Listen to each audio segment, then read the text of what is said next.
Insights with Hanlé Barnard, an innovative platform with mentors and great ideas. Listen to us on SoundCloud and Spotify. Click the links below. Subscribe to our channel.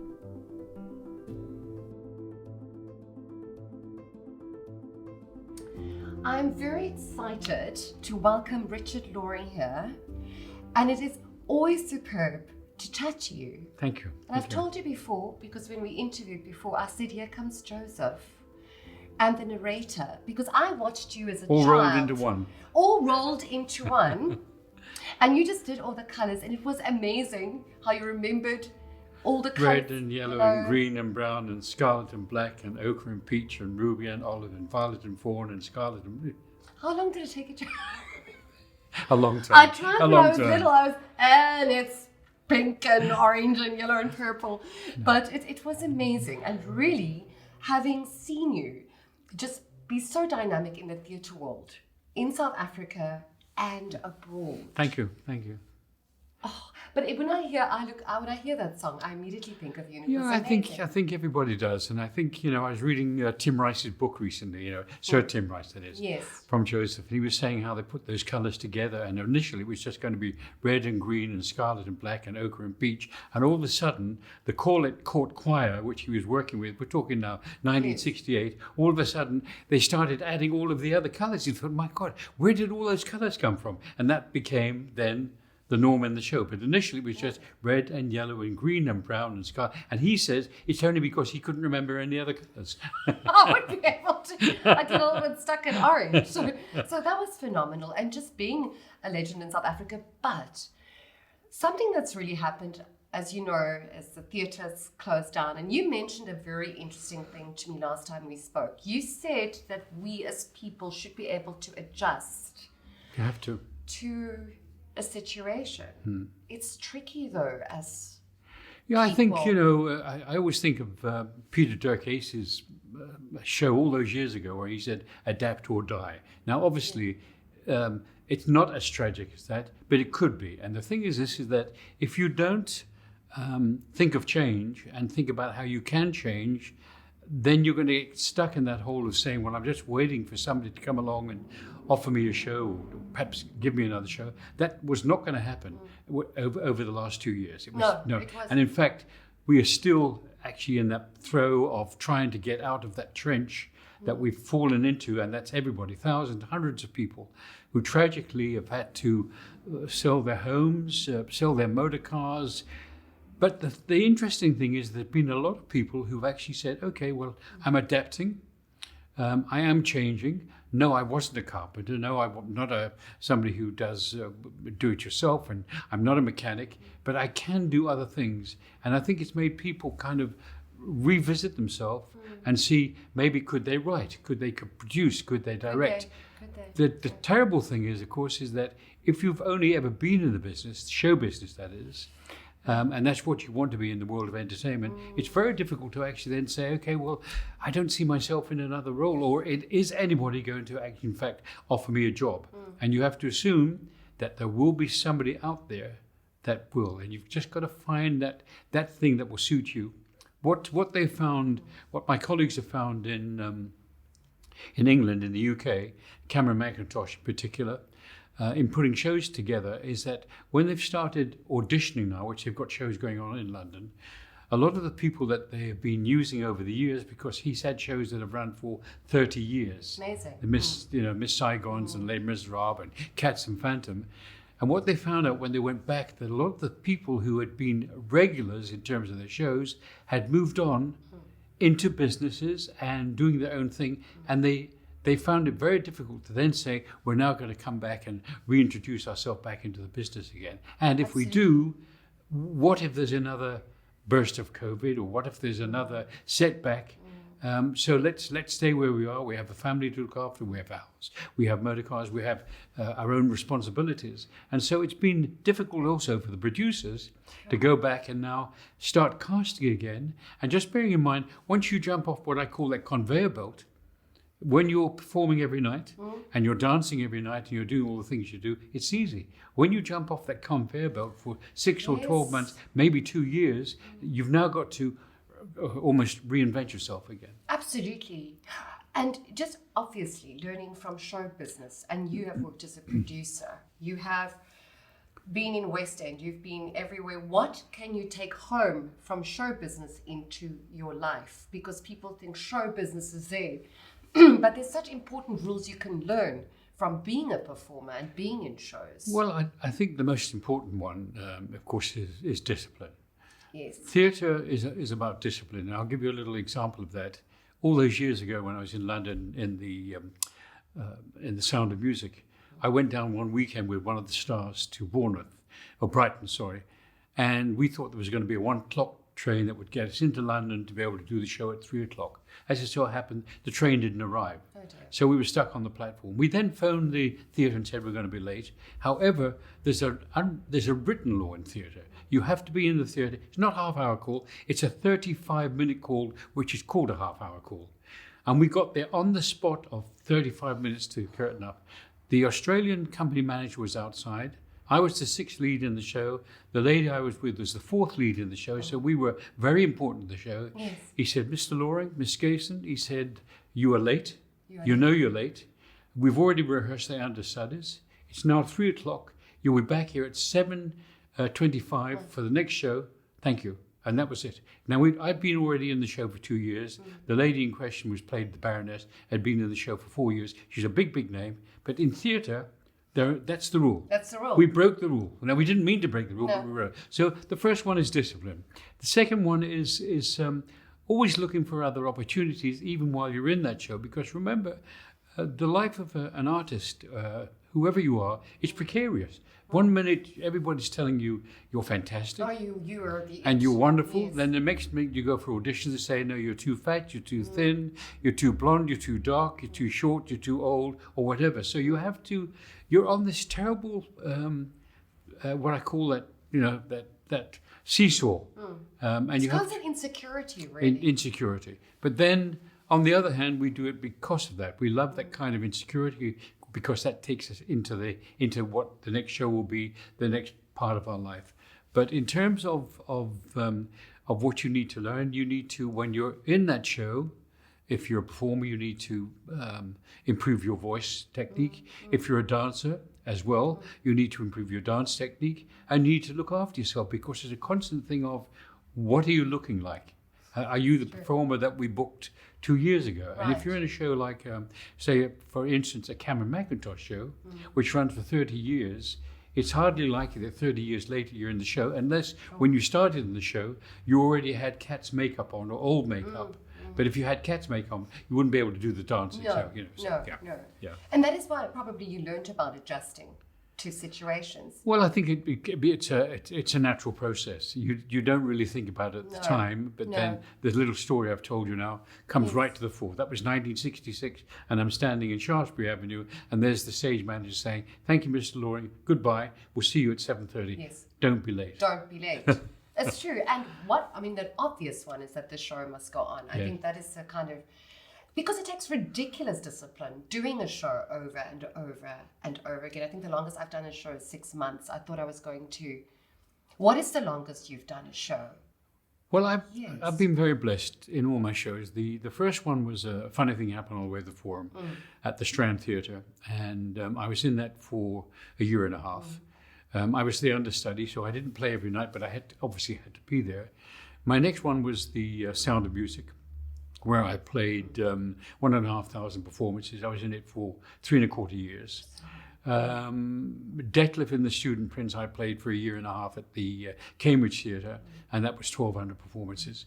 But the key to that is just to remind yourself that before you go on, you have to kind of go over your character, who you are, how you're going to perform, and just keep in your mind that the audience you played to last night is not the audience you're playing to tonight. So even though you may have done 1,000 performances, maybe you're not feeling that well that day, or you're not feeling as well as you used to, or we're not quite sure where you're at, or you're on top form, it's a new audience. It's the first time It's the first time, and they've come and taken this effort to see it. Yeah.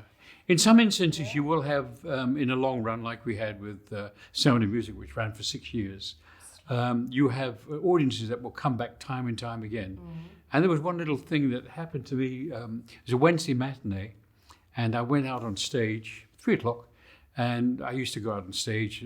Liesl was standing on I used to come on with the bike, and Liesl was standing on the little bench, and she would look at me and say, "Oh, Rolf," and I would say Liesl and say Rolf, and then we chat, dialogue, and into the song. And literally as I walked on, I don't know what happened, I started shaking, and I couldn't remember who I was and what I was doing there. And all she kept saying was Liesl, and or Rolf, and I would say Liesl. And eventually the musical conductor realized there was something wrong, and he went into the song, and that clicked something in my head, and I went straight into "You Wait, Little Girl" on there. But these are things that actually happen. It happens. Yeah, it happens. It happens, and you kind of rely on people around you to remind you you are sometimes. But continuing with your story, when I went out, I felt terrible. I thought, hell, this audience of 1,400 people, what do they think?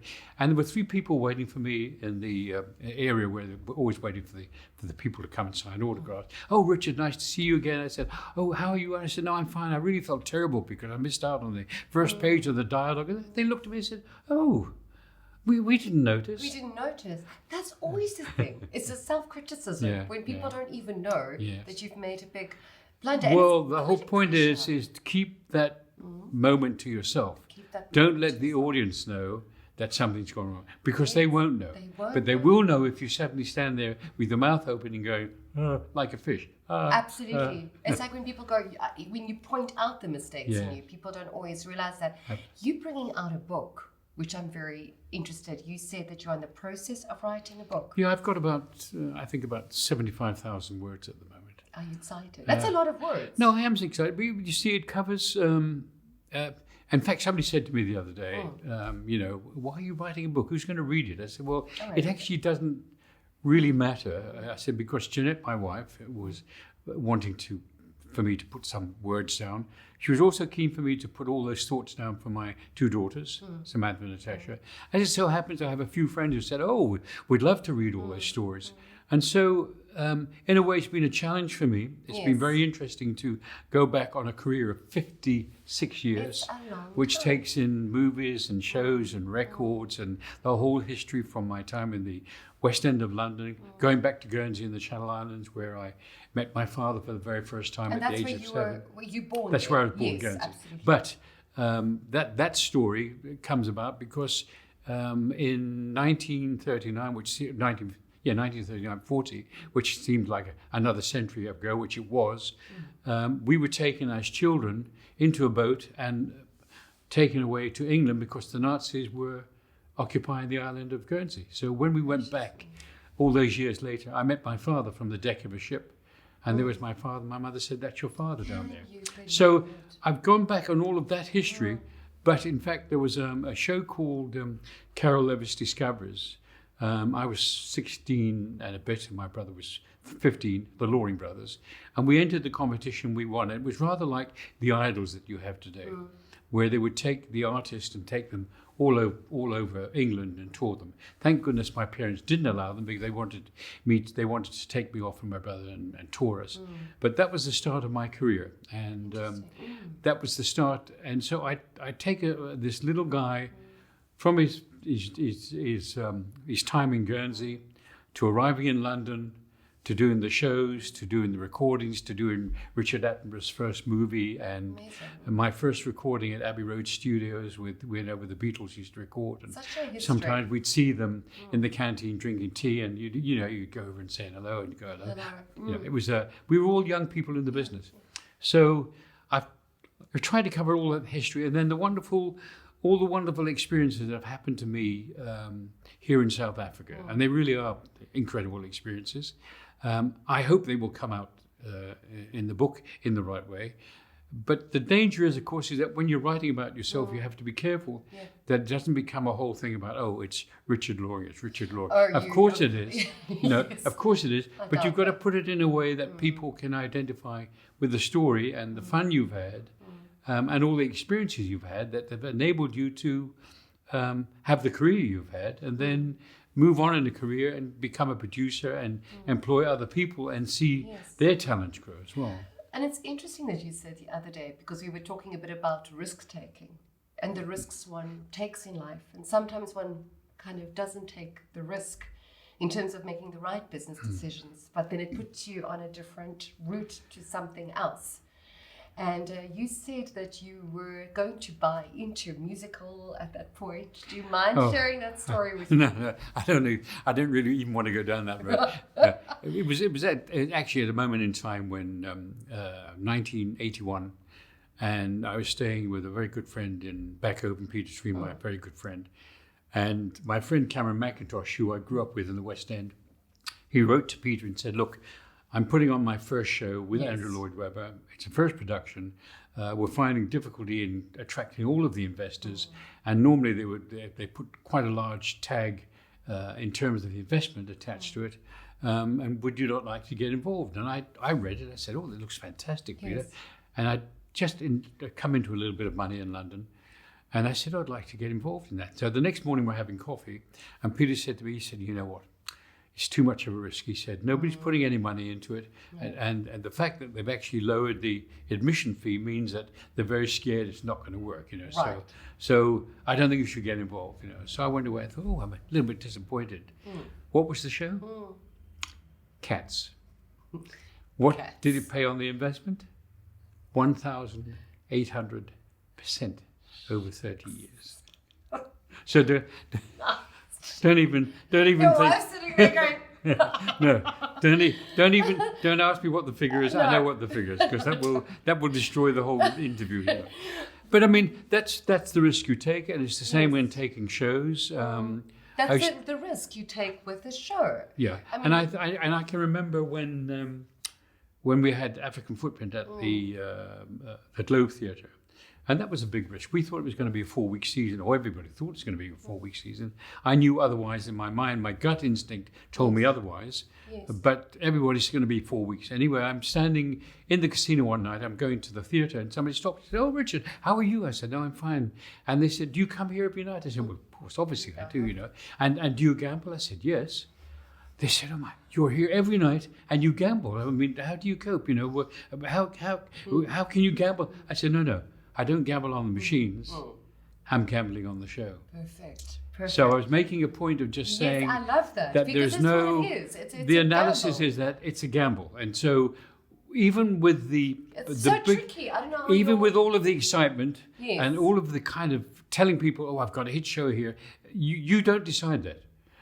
The audience decides. The audience decide whether it's 5 people, 10 people, 100 people in a cabaret, or in some cases, like I played to 2,000 people, 3,000 people. They decide at the moment in time when you're performing whether they like you or not. And I've always got this thing in my mind also when they talk about stars, you know, as in you are a star. You are a star. You know what? You are only a star because you have a whole lot of people behind you. That's true. That is true. I have an analogy that if you said, okay, I'm starring in that show, they said, well, my friend Peter used to say to me, I tell you what, there's a darkened theatre, go and put the posters up, open up the door, go to the box office, tear up the tickets, take the money, wash the floor down, put the lights on, do the show, close the theatre down, take the tickets. That will remind you that you don't do it alone. You have a whole lot of people behind you. So you have to always remember that when people are saying to you, fantastic, you're doing a great job. Yes, you are, but you're doing it because of a whole lot of other people behind you. That's true. And also appreciating your audience at the end of the day, which is so phenomenal. Richard Loring, it was amazing I wish we will carry on with this conversation again. Oh, is that it? Is that 20 minutes? Is that 20 minutes? Can you believe it? What did they say? I told you I can speak to you longer. It was absolutely phenomenal chatting to you, Richard Loring. Pleasure. You do look, it's not fancy, Jeanette, I look handsome. Look smart.